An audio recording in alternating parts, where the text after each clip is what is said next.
এই যে এই 2 টুকরা গোশ দিয়া 5 জন মেশে ফ্যামিলিতে হয়ে যায়। কিভাবে হইব দেখুন।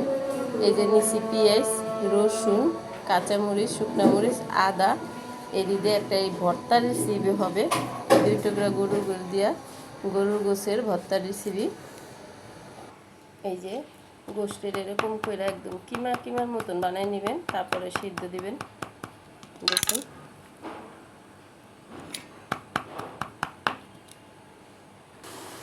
এই যে সিদ্ধ বসাই দিছি, এখন পানি দিয়ে দেব।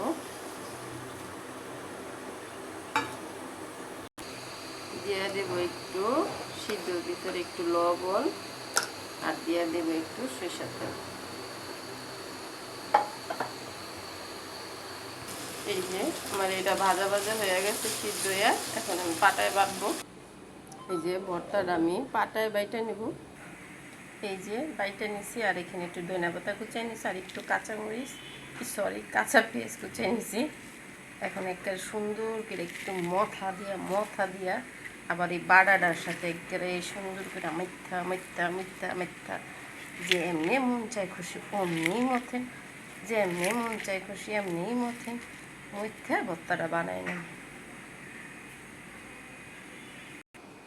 এই যে আমার ভর্তার উপর দিয়ে আমি একটু ধনিয়া পাতা কাঁচামরিচ দিছি, দেখুন কত সুন্দর দেখা যায়। তারপরে একটুখানি আমি সরষের তেল দেব, দেখুন কত সুন্দর দেখা যায়।